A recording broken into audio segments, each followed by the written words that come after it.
Hey, welcome everyone to the Residential Net Zero Energy Conference. So glad you could join us. Real quick, if you're having any kind of sound or audio issues, head up to that sound check and then go ahead and check your sound. Make sure you pick the correct call-in. Could be computer, could be voice, and then you can switch between the two if you're having any sound issues during the session. And then if you have other sound issues during the session, just go ahead and close out a go-to and go back in, and that should resolve most of your problem. For those of you signed up for continuing ed, please join us all 3 days. It's a 3-day conference. We want to see you here for all the 3 days, and take that survey that comes up at the end of the session. We definitely want to hear your feedback as well. And this session is approved for 6 hours in Con Ed across many different platforms. So check that out, as well as AIA, Health, Welfare, and Safety, which may make it applicable for your state-based design or contractor license. This conference really is about how do we take the places we live and get them to net zero energy, get them to zero carbon, get to the sort of zero utility bill, whatever that might mean. There's different meaning around it. So we're going to try to define what that means throughout this session and give you ideas, processes, people who can help you get there. And we got a lot of great, fantastic folks who are going to help you out. Today is Conservation Day, so we're going to be talking about keeping energy from leaving our homes and our multifamily buildings. Tomorrow is utilization, so how can we use better HVAC, heating, cooling, ventilation, water heating? We're going to be focused on that tomorrow. How do we do that better within our net zero buildings? What are some things that are being used, that could be used? What are the ideas there? And the final day is generation, right? So once we've lowered our energy through conservation, utilization, how do we put on just enough renewable energy, use just enough carbon offsets, if you will, to hit net zero? And then how do we generate policy? How do we generate momentum? How do we generate equity? That's what we're going to be talking about. I'm really excited. And so our first session speakers today are really going to set the tone of the conference and kind of give us the lay of the land. And I'm so excited to both be introducing and meeting really for the first time Aaron Smith. He is the CEO of the Energy and Environmental Building Alliance, EEBA, which represents a community of over 50,000 builders and their stakeholders. He has over 25 years of experience in home construction, building products, sustainability, and nonprofit board leadership. He has worked for companies including Kohler, Up Honor, and I'm going to get this one wrong, but ASSA Abloy, as well as startups in Silicon Valley and his own building and remodeling company. So Aaron, please take it away, and then he is going to introduce his co-speaker, Ann. And so glad you could join us to kick us off. Thanks for it. Well, it's our honor, Brett, and I just want to congratulate you on your second annual Residential Michigan Net Zero Conference. We just came off of our own conference, and I know, the pivot to digital and virtual has just been a challenge, but I think it allows all of us to have more outreach. I also want to congratulate your event hosts, Michigan Energy Efficiency Contractor Association. I'm a big fan of Great Lakes Renewable Energy Association, of course, you with the Green Home Institute, the Michigan Geothermal Energy Association, and the University of Michigan. I'm here in Minnesota currently, and I just want to pan down and give you a little weather update. We have 8 inches of snow on the ground, and I love snow, so I'm fine, but I am sure happy to be with all of you today. And, one of the important reasons I believe that collaboration is the new leadership, and anything that we can do at EEBA Team Zero to help with net zero in Michigan, we are really excited to do. So with that, maybe Ann, are you able to share your screen? I'm not. This earlier, but yeah, I'm not seeing. Oh, here we go. Okay, we'll get our presentation up. Okay. Again, I want to welcome you on behalf of EEBA Team Zero, and then maybe next slide, Ann. So just a little bit, I talked about collaboration being the new leadership. It's been a process, but just in this past year, the Energy and Environmental Building Alliance, and then Team Zero, which many of you knew as the Net Zero Energy Coalition, came together to build a new national alliance to move residential construction as rapidly as possible toward a zero impact future. We hope that this agreement will combine long-established education and training resources of EEBA with Team Zero's campaigning role as a consumer demand builder. This expanded alliance will leverage Team Zero's annual zero energy residential, and I call it the race to zero inventory, and maybe, but the net zero inventory, as well as the Gateway to Zero resource hub. You can check both of those out at eeba.org, but both are incredible resources for all of us to kind of derive a common approach, common understanding, and common goals of getting to zero energy ready, net zero, and net zero carbon homes. So the two nonprofits have come together. We're really harmonizing their offerings to grow homeowner demand and builder, designer, and rater capacity as well on a parallel track. So with that, next slide, and I'd love to introduce Ann Edmondster. One of my most fortunate things is I get to spend time almost every day with people that I've idolized for many, many years. And Ann, I don't know if I've told you that, but you are one of my idols, and we are honored to have you present. If you don't know about Ann, she's an international expert on sustainable homes and communities. She authored Energy Free Homes for a Small Planet, which is an award-winning guide to designing and building zero energy and zero emissions homes.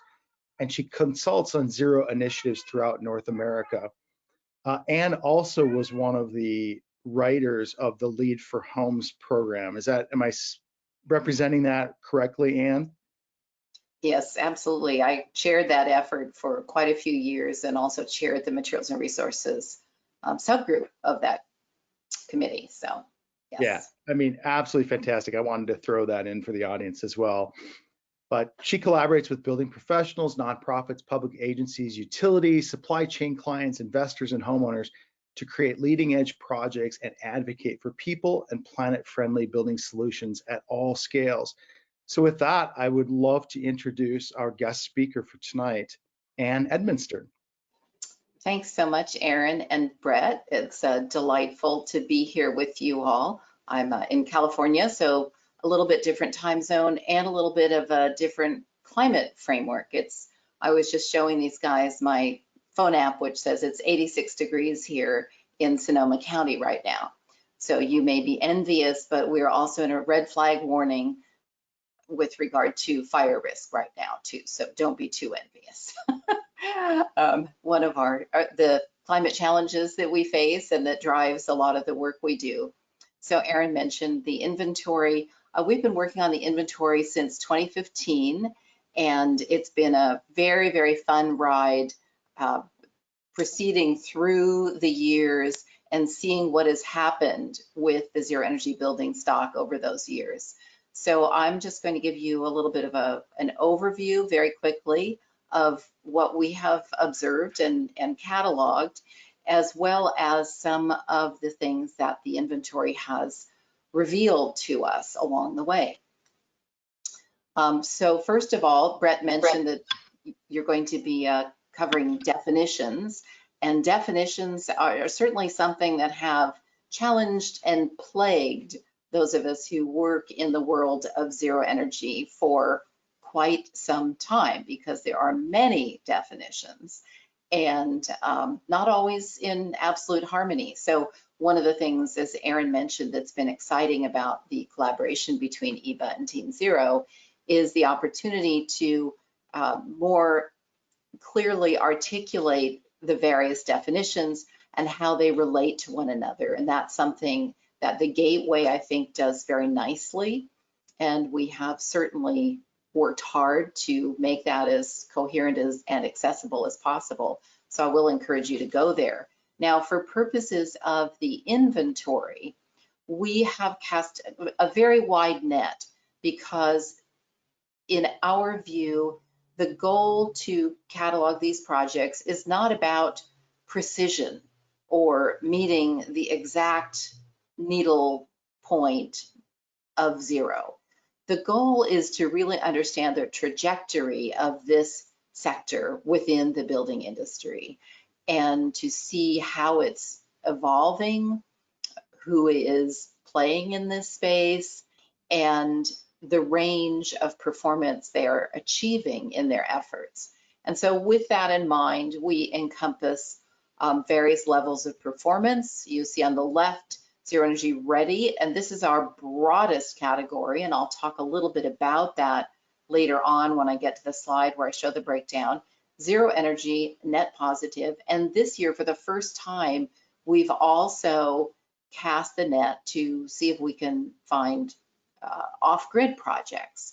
And so far we have found just a few. We know certainly that there are more than the handful of projects out there. But since it's the first time we've been targeting that group, we aren't necessarily capturing too many because that's somewhat of a unique community. Then in the center column, what you'll see are the different phases as we've defined them. So we're looking at projects that are still in the planning stages. So they're maybe seeking entitlements and really early days in their project development timeline. Also projects that are in design, so they're on the boards, and those that are under construction, and of course those that are completed. Now most of the stats that we cover in our report and in our the graphs that you'll see and our narratives about this project focus on the latter three categories, projects that are in design, under construction, and completed. And the reason for that is those that are in planning can linger there for a long time. Some of them come to fruition, some of them don't. And so we view those as being in design or farther along as being more real, if you will. Those are in planning. In the software world, we know them as vaporware. Maybe they're a little bit more than that, but no guarantees of when they will come to fruition. And then on the right-hand column, you'll see a couple of other parameters we look at, and single family versus multifamily, of course, is one of those. And then also where they are on the purchase spectrum, affordable or market rate. And we're not distinguishing in a more granular way in terms of that particular parameter. But again, I will comment, affordability is something that's become increasingly important. I think, well, it's been important forever. I think our awareness of it as a community is continuing to grow. And we're also more and more interested in the fact that we have many projects that do in fact qualify as affordable projects, which is important in addressing some of the myths that exist in this sphere. So we'll move down to the first of our stats. This is fun. This is the first time we've actually unveiled stats for the 2019-2020 inventory. You'll see that the way I'm characterizing this fifth report, 2019-2020. The reality is that as we have conducted this inventory year by year, we find that it takes us a bit more than a year to get through the process. And so gradually, each report has been issued a little bit later each year. And so we're starting to recognize the reality. And it is the inventory from the better part of a year and a half and change at this point. And we may, in fact, be shifting to a biannual cycle. We're considering that as we speak. So meanwhile, what you'll see is essentially the product of 5 years of data gathering, 5 years and change. And the units I always find the most revealing, and that's our dark blue bars. And so we see a very, very steady growth pattern. If we were to draw a curve through this, we might imagine that we're starting to see something a little bit parabolic. The first couple of years we thought, wow, this is exponential. Not quite, but it's still very, very healthy growth. So we've got 27% increase in the number of units over last year, and much more modest increases in the number of buildings and number of projects. So this is a little bit of a window into one of the types of insights that we glean in the process of doing the inventory. And that's the relationship between these three statistics. And what this tells us is that we're getting larger numbers of units in smaller numbers of buildings and projects. So that means the projects are getting more ambitious, and we're getting more multifamily buildings comprising more zero energy units. So this tells us something very, very interesting about the zero energy building stock.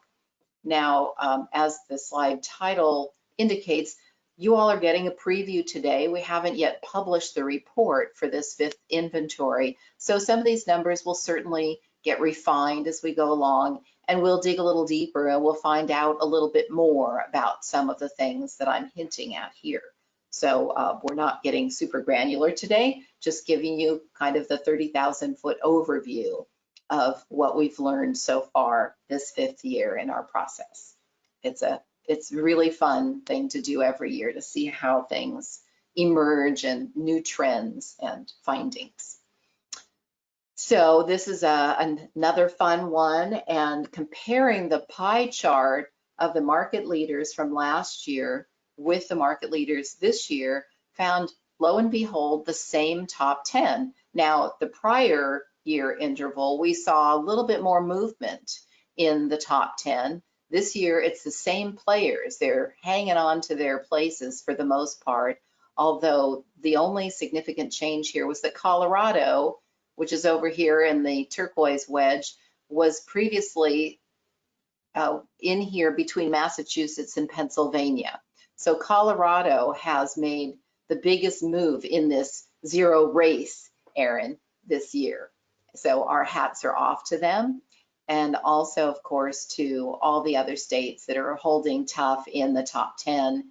And of course, I always have to point with pride to California's place. Yes, we are the largest, most populous state, so maybe we don't deserve too much credit, but it's still pretty exciting to see our numbers bump up over 10,000 this year. So that is.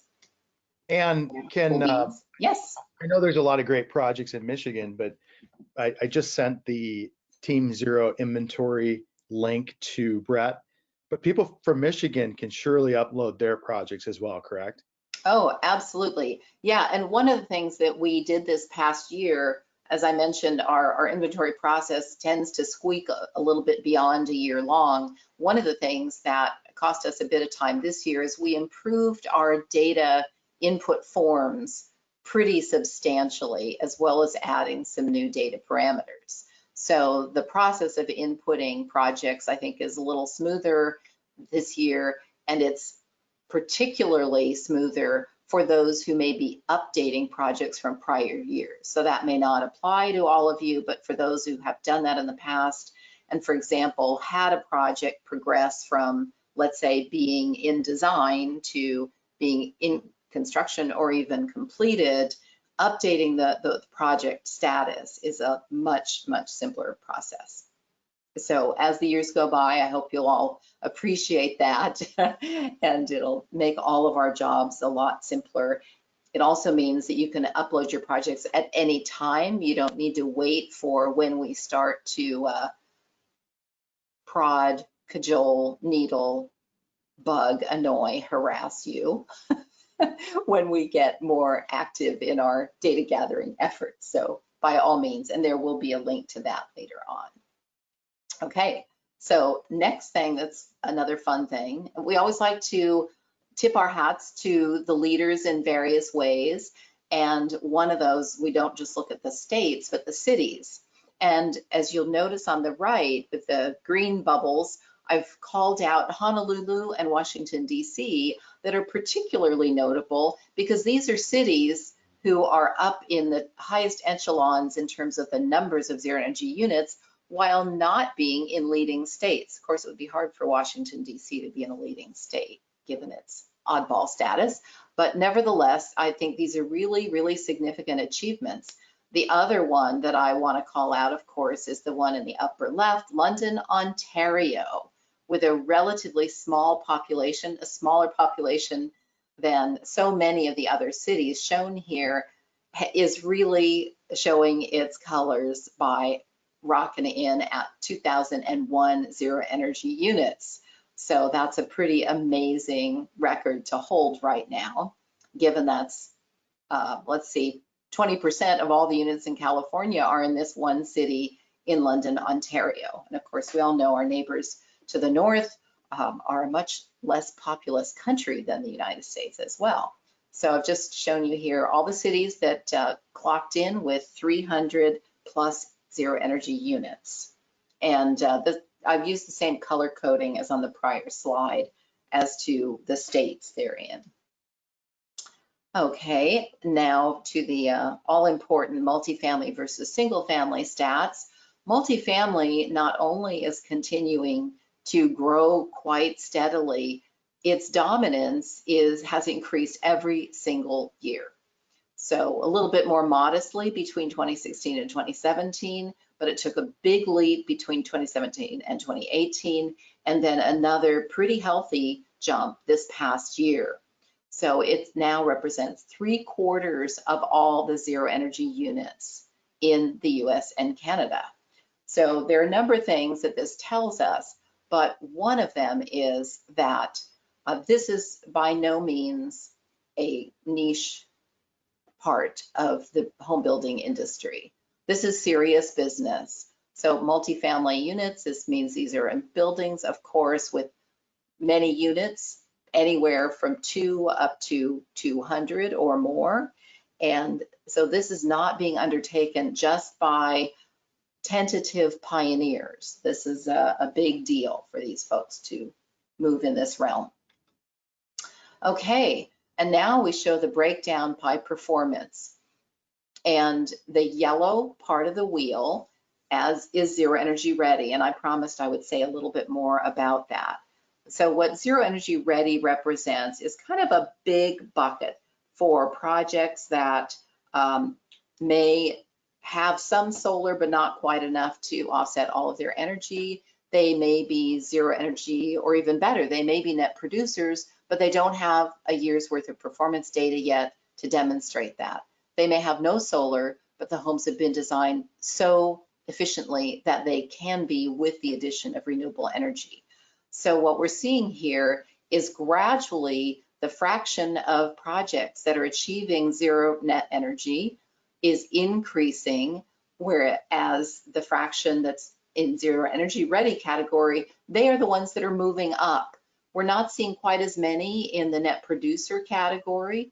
Of course, we know that this is a little bit more difficult to achieve. And I also mentioned we have a handful that are off-grid. That is so small they don't really show up in the wedges, but perhaps that'll be different in years to come. Just a last closing comment. Brett, you also mentioned the importance of policy. One of the things that's also become clear through our work with the inventory is the role of individual projects inspiring policy at local level that can often then translate up to state level policy, which then begets more local action in the zero energy arena. So don't neglect the importance of policy.